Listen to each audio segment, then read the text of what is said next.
Hello everyone, कैसे हैं आप सब लोग। Welcome back to ICT virtual classroom Dehradun. मैं निखिल राणा। क्लास 9th का अपना मैथ्स का रिवीजन हम कंटिन्यू करेंगे, जो कि है हमारा क्वाड्रिलेटरल्स। एंड क्वाड्रिलेटरल्स के अंदर हम पढ़ रहे हैं मिड पॉइंट थ्योरम्स के क्वेश्चंस। तो चलिए अपनी क्लास शुरू करते हैं। शुरू करने से पहले हमेशा की तरह थॉट ऑफ द डे लेके चलते हैं। तो आज का थॉट ऑफ द डे है बच्चों, learn from yesterday, live for today and prepare for tomorrow. जी हाँ, लर्न फ्रॉम यस्टरडे, जो बीता हुआ कल है उससे आपको सीखने की जरूरत है और सीखना चाहिए कि कल क्या बीता, क्या आपको कुछ सीखना है, क्या कुछ गलती भी है तो कैसे उसको आगे सुधारना है, या कल आपने कुछ अपने यस्टरडे बीते हुए कल से काफी कुछ सीखने को मिलता है अगर आप सीखना चाहें। लिव फॉर प्रेजेंट, आज के लिए जियो, ये नहीं कि आने, ठीक है। लिव फॉर प्रेजेंट और प्रिपेयर फॉर टुमारो, और कल के लिए, अगले दिन के लिए आप तैयार हो, ठीक है। यानी आने वाले कल के लिए, कल आपको क्या चीज करनी है उसके लिए आप आज ही प्रिपेयर रहें। ऐसे नहीं कि आप कल ही वो चीज कर रहे हैं तो हबर तबर में, जल्दबाजी में काफी चीजें आपसे छूट जाती हैं और गलत भी हो जाती हैं। तो चलिए, बड़ा अच्छा है क्वेश्चन, फिर से देखेंगे इसको, इस तरह के क्वेश्चंस को कि ABCD is a rectangle and PQRS are the mid points. PQRS क्या है, इसके मिड पॉइंट्स हैं of the side AB, BC, CD and DA के। Show that the quadrilateral PQRS is a rhombus, कि क्वाड्रिलेटरल PQRS क्या है, आपका rhombus है, ये आपको प्रूव करना है। तो आई थिंक इस तरह के क्वेश्चन, अब आखिरी क्वेश्चन है आज का, ठीक है। आखिरी मतलब इस तरह का, उसके बाद आपको ये तैयार हो जाना चाहिए। तो PQRS आपका रेक्टेंगल है, ये आपको फिगर एक बार बना के दे देते हैं और उसका ट्राई करेंगे आप कि इसको आप कैसे आगे क्लियर करेंगे। ABCD is a rectangle and PQRS are the midpoints. PQRS क्या है, आपके मिड पॉइंट्स है।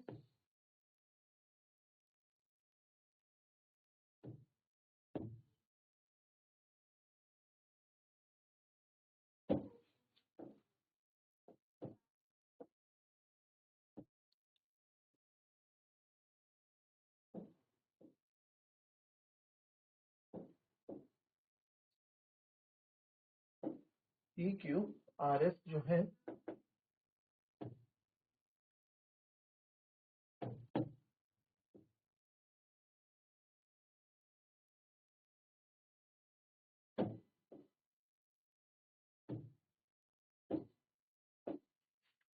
PQRS जो है मिड पॉइंट्स है इसके of the side AB, BC, CD and DA के।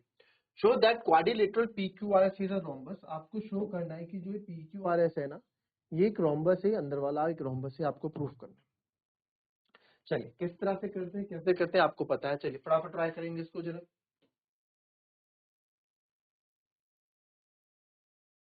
चलिए फटाफट, कम ऑन।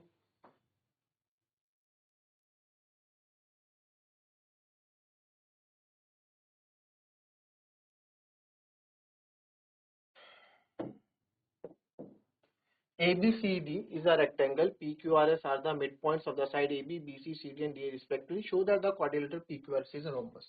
Okay. चल कैसे करेंगे सर, ये क्वेश्चंस तो हमको आते हैं, ये क्वेश्चंस तो हमने सीखे हुए हैं।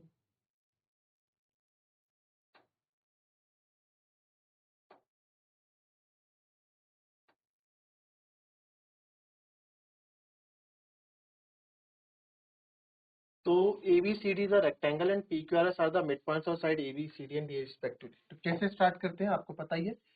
गिवन लिखना है आपको कि ABCD रेक्टेंगल है, रेक्टेंगल है तो रेक्टेंगल की सारी प्रॉपर्टी क्या करेगा, ये फॉलो करेगा, ठीक है। ठीक है सर, ABCD आपने रेक्टेंगल आपने बताया, PQRS मिड पॉइंट आप लिख देंगे, ठीक है। टू प्रूफ, तो प्रूफ से स्टार्ट करते हैं।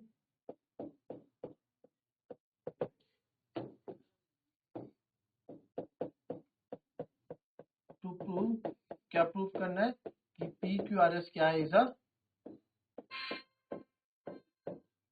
रोम्बस। PQRS क्या है, एक रोम्बस।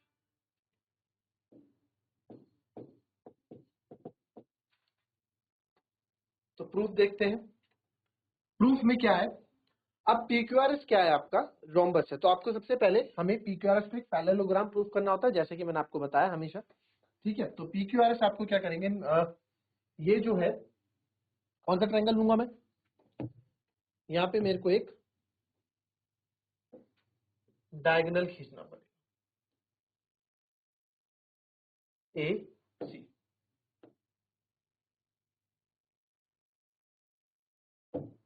ठीक है, ए से हमने एक डायगोनल खींचा और नाउ इन ट्राइंगल ADC और ACD, whatever is this, ADC, in triangle ADC, ADC में आप देखते हैं कि ADC ट्राइंगल में आप देखें ADC, ठीक है। ADC में हम क्या देख पाते हैं, ADC में एक चीज देख पाते हैं कि S and R are the midpoint of AD and BC। ठीक है, ये लिख लो, S and R आपके मिड पॉइंट है AD and BC के रिस्पेक्टिवली। ठीक है, S AD का रिस्पेक्टिवली मतलब कर्मानुसार, S AD का एंड R BC का क्या है, R जो है जो R नहीं S and R, हाँ S and R the mid point of AD and CD। ठीक है, एंड द लाइन जॉइनिंग, आपको पता है मिड पॉइंट हम क्या बोलते हैं, line joining the mid point of the line joining the midpoint of S of two triangles parallel to the third side of triangle। तो यानी कि therefore by MPT, by midpoint theorem, line joining the midpoints, ये line joining the midpoints of a triangle, ठीक है, जोड़ने वाली line जो है तीसरी लाइन के पैरेलल होती है और इसके आधी होती है। SR is parallel to AC and SR is half of AC। ठीक है सर, इसको आप पूरे को इक्वेशन 1 मान लेंगे। क्लियर? नाउ इन ट्राइंगल, अब वाला लेंगे हम ABC, ये पूरे स्टेप्स आपको याद होने चाहिए। ठीक है, P and Q are the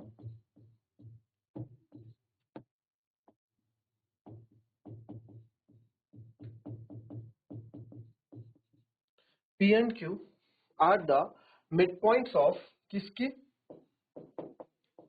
AB and BC, AB और BC, P and Q are the midpoint of AB and BC respectively।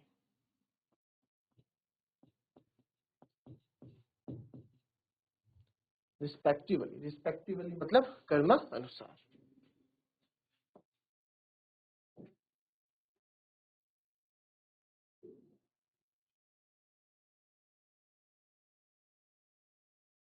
ठीक है, now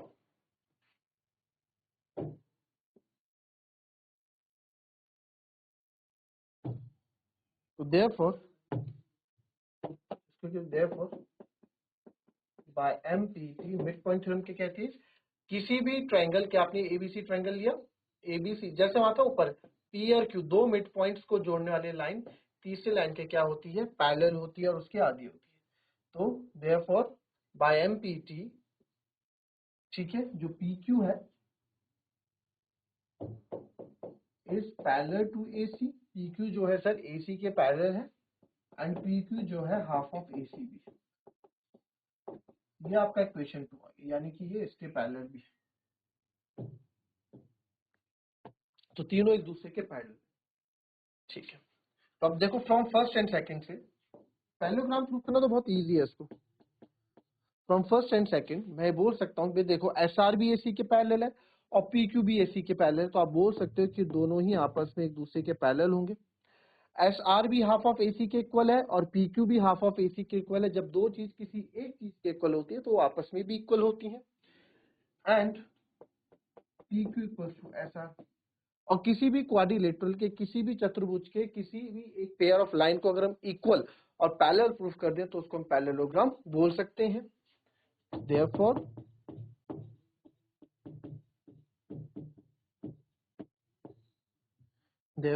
PQRS is a parallelogram, right? ठीक, इतना कर लिया आपने। चलो अभी आगे करते हैं बात, पहले इतना देख लो।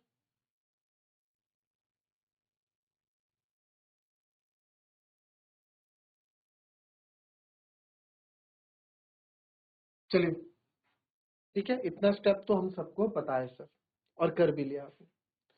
अब जो है PQRS को आपने रोम्बस पैरेललोग्राम तो प्रूव कर दिया, बट सर मुझे इसको पैरेललोग्राम प्रूव करना है। और पैरेललोग्राम के लिए ये, क्योंकि ये तो आपका पैरेललोग्राम प्रूफ हो गया, तो पैरेललोग्राम में अपोजिट साइड्स इक्वल होती हैं। और बट रोम्बस में क्या होती है, सारी साइड्स आपस में इक्वल होती हैं, यानी कि सारी साइड को इक्वल लेके चलना है, तो कैसे करेंगे? तो इसके लिए मुझे क्या करना है, अब किसी भी दो साइड्स को मुझे इक्वल प्रूफ करना है। किन्हीं भी दो साइड्स को मेरे को इक्वल प्रूफ करना है। दो साइड्स मतलब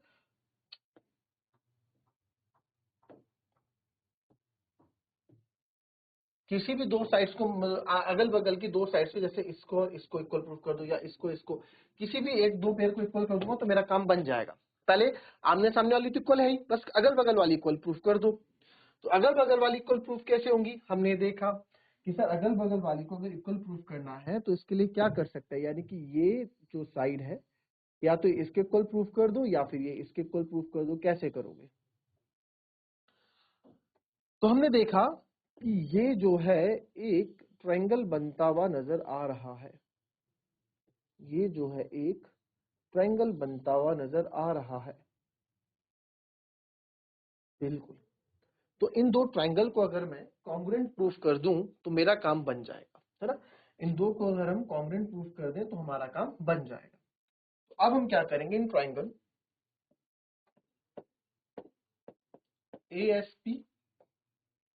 ASP ले लिया और BQP ले लिया, एंड ट्रायंगल BQP। तो सबसे पहले ASP और BQP में क्या कर सकते हैं, ये साइड और ये साइड भी इक्वल होगी क्या? इस पे एक चीज हम बात कर सकते हैं कि यस हो सकती है। कैसे? आप देखो, या देखो इसको हम लिखेंगे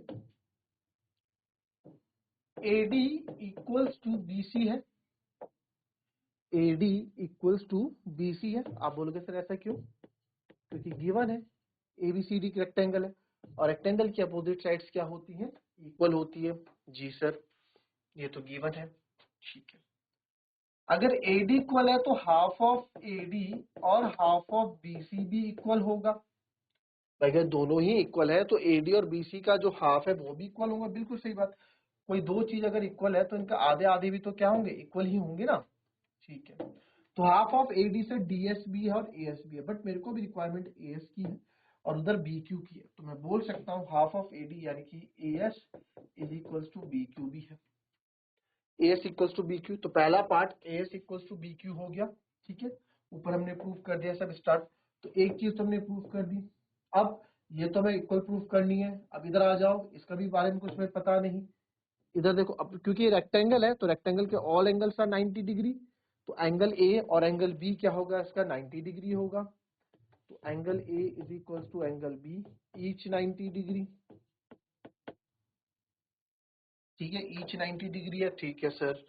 और अब देखो कौन से बची, ये साइड, ये दोनों साइड भी इक्वल है, क्यों? क्योंकि P क्या है, मिड पॉइंट है। P मिड पॉइंट है, मिड पॉइंट है तो बीचों बीच, मतलब P मतलब मिड पॉइंट मतलब बीचों बीच। तो P मिड पॉइंट है, यानी कि दो बराबर भागों में बांट रहा है, तो AP इक्वल्स टू PB। तो AP इक्वल्स टू PB, क्यों? Mid point,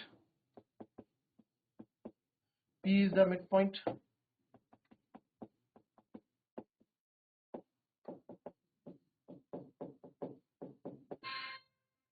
because P is the mid point, ठीक है। P क्या है, मिड पॉइंट है।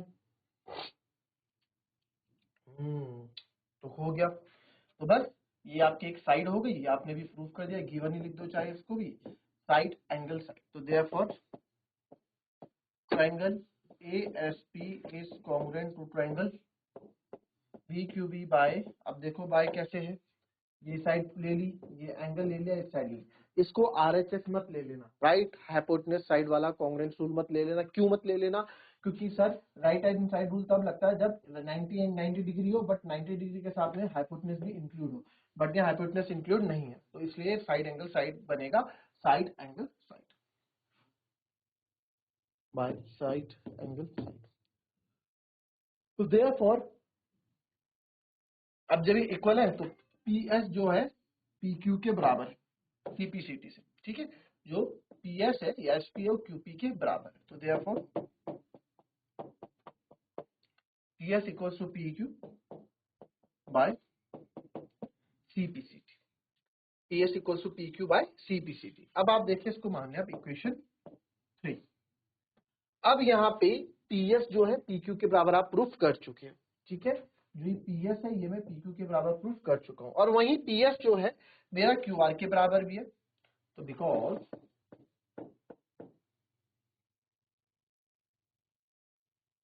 हमने पी क्यू आर से पैरेललोग्राम प्रूफ किया है ना, तो इसको थर्ड मान लो आप, काम आएगा, बार बार लिखने की जरूरत नहीं है। और इसको आप फोर्थ मान लो।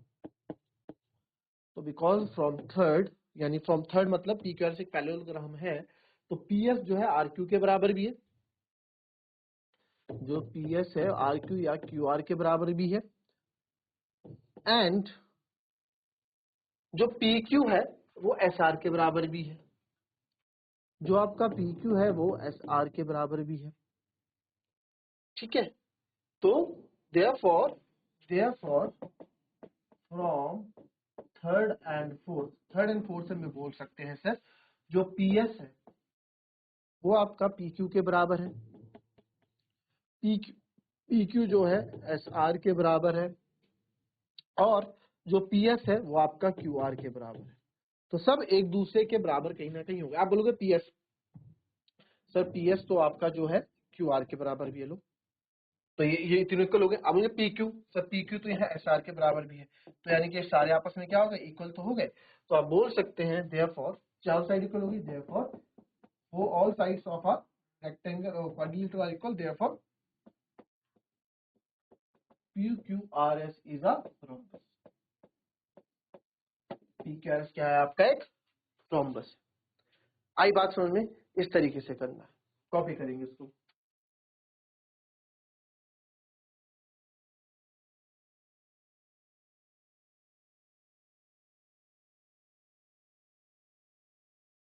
चलिए अब पढ़ेंगे हम converse of mid point theorem. क्या पढ़ेंगे, converse of mid point theorem, क्योंकि मिड पॉइंट थ्योरम का कन्वर्स क्या है।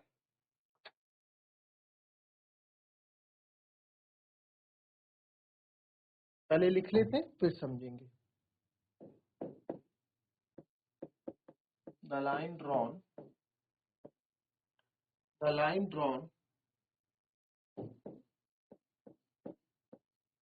Through the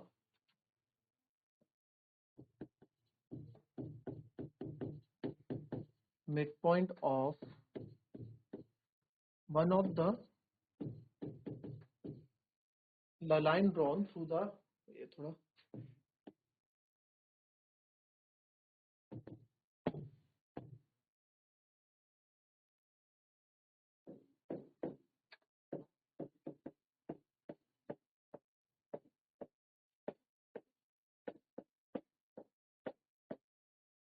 the line drawn through the midpoint of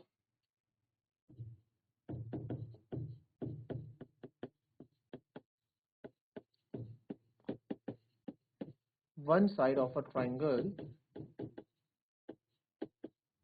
midpoint of one side of a triangle parallel to another side,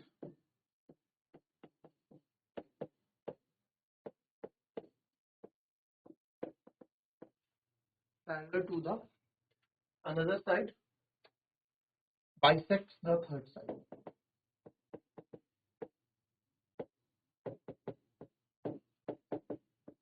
bisects the third side। क्या है sir इसका मतलब, और ये है क्या जो हम पढ़ रहे हैं, ये मिड पॉइंट थ्योरम का क्या है, कन्वर्स है। ये क्या है, converse of mid point.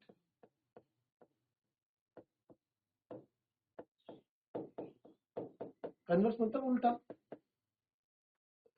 Converse मतलब उल्टा, ठीक है। आई बात समझ में?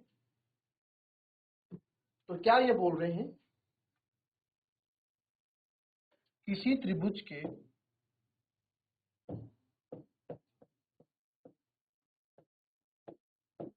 ठीक है, आप समझ जाए ट्रायंगल मतलब किसी त्रिभुज की एक भुजा किसी त्रिभुज की एक भुजा के किसी त्रिभुज के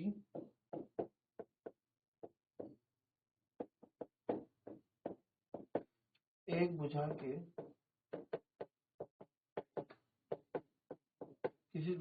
भुजा के मध्य बिंदु से, ठीक है, मध्य बिंदु से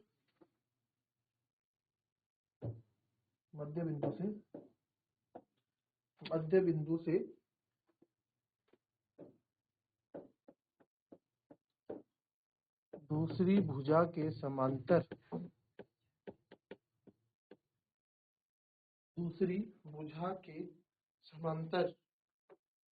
खींची गई रेखा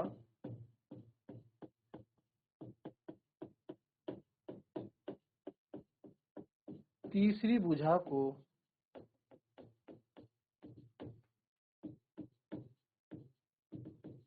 समद्विभाजित करती है। क्या है इसका मतलब? आप देखेंगे यहाँ पे, ये है आपका ट्राइंगल। अब देखो क्या बोल रहे हैं, the line drawn through the mid point of, नाम दे दो A B C, the line drawn through the mid point of one side of a triangle. किसी भी ए बी का मिड पॉइंट मान लिया हमने पी है, ए बी का मिड पॉइंट मान लिया हमने पी है, तो mid point the line drawn किसी त्रिभुज के एक भुजा के मध्य बिंदु, हमने बोला ए बी का मिड पॉइंट, हमने दिया P is mid point of A B, P जो है ए बी के मिड पॉइंट है। तो किसी त्रिभुज के एक भुजा के दूसरी भुजा के समांतर, one side of triangle parallel to the other side, यहां से इस मध्य बिंदु है, तो यहां से मैंने एक रेखा खींची जो ये इसकी दूसरी भुजा के समांतर है। भाई इसके समांतर तो यही हो सकती है, वो तो हो नहीं सकती, जो इसके समांतर है, ठीक है, इस बाइसेक्ट द थर्ड साइड। तो तीसरी साइड को क्या करेगा, बाइसेक्ट करेगा। बाइसेक्ट मतलब दो बराबर भागों में बांटेगा। ये दो बराबर भागों में कौन बांटता है, जो मध्य बिंदु होता है, यानी कि ये क्यू भी क्या बनेगा, एक मिड पॉइंट बनेगा। कहने का मतलब किसी त्रिभुज की एक भुजा के मध्य बिंदु से, दूसरी भुजा के समांतर, ये दूसरी भुजा है जो इसके समांतर खींची गई रेखा तीसरी भुजा को समद्विभाजित करती है। सिंपल सी बात है। तो किसी भी ट्रायंगल के मिड पॉइंट से एक लाइन खींचो, वो दूसरी लाइन के पैरेलल होनी चाहिए और तीसरी लाइन को क्या करेगी, बाइसेक्ट करेगी। आप इसको ऐसे भी बना सकते हैं, जरूरी नहीं है आप इसको ऐसे बनाएं, आप इसको ऐसा, अगर ये यहाँ से ये कर दिया तो अब ये किसके पैरेलल है, अगर यहाँ से मैं कर दूं तो ये अब किसके पैरेलल, अब इसके पैरेलल है ना, इसके पैरेलल है, तो अब किसको समद्विभाजित करेगी, इसको समद्विभाजित करेंगी। तो कैसे भी आप इसको बना सकते हैं, ठीक है। तो ये थी हमारी आज की क्लास। कल इसमें क्वेश्चंस करेंगे converse of mid point theorem पे। तो मिलते हैं आपसे अपनी कल की नेक्स्ट क्लास में, तब तक के लिए be happy, be healthy and be safe. Thank you and have a nice day.